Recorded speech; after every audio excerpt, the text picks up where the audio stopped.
Physical refining செய்யப்பட்ட SKM Poorna rice brand oil.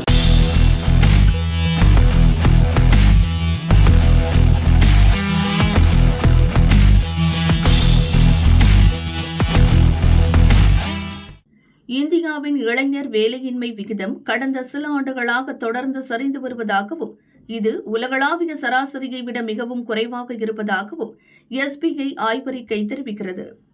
மத்திய புள்ளியியல் அமைச்சகத்தின் PLFS எனும் காலமுறை தொழிலாளர் எண்ணிக்கை கணக்கெடுப்பு 2025 தரவுகளின் அடிப்படையில் இந்த அறிக்கை வெளியாகியுள்ளது.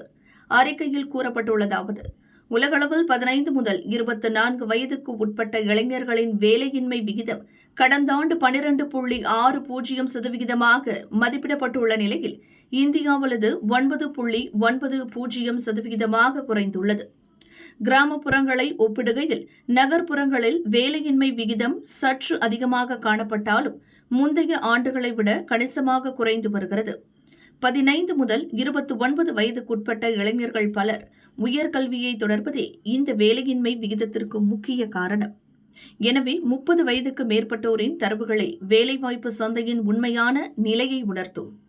இதன்படி கணக்கிட்டால் 30 வயதுக்கு மேற்பட்ட நகர்ப்புற ஆண்களின் வேலையின்மை விகிதம் வெறும் 2.26%ஆகவே உள்ளது.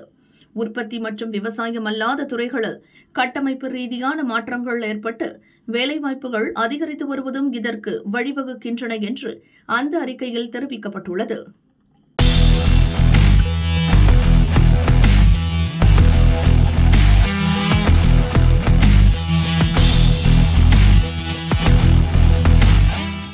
பலர் சேர்ந்து விமானம் வாங்க அனுமதிக்க அரசு பரிசீலனை.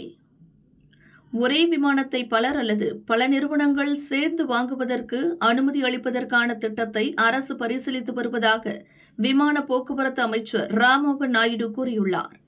இதுகுறித்து குஜராத்தின் காந்திநகரில் உள்ள கிஃப்ட் சிட்டியில் நடந்த விமான குத்தகை மற்றும் நிதி மாநாட்டில் அவர் பேசியதாவது: நாட்டின் விமான கொள்முதலுக்கு நிதி வசதிகளை மேம்படுத்துவது குறித்து மத்திய நிதி அமைச்சகத்துடன் இணைந்து பல்வேறு புதிய கொள்கைகளுக்கான ஆலோசனைகள் மேற்கொள்ளப்பட்டு வருகின்றன.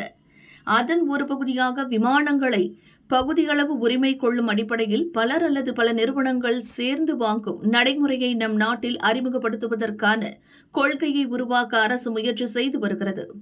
மேலும் விமானங்களை உள்கட்டமைப்பு சொத்துகளாக அங்கீகரிப்பது குறித்தும் ஆய்வு நடந்து வருகிறது. இந்த நடவடிக்கைகள் இந்தியாவின் விமான குத்தகை சூழலை வலுப்படுத்துவதுடன் உலகளாவிய விமான நிதியளிப்பு துறையில் இந்தியாவை முக்கிய மையமாக மாற்ற உதவும் என்றும் அவர் கூறினார்.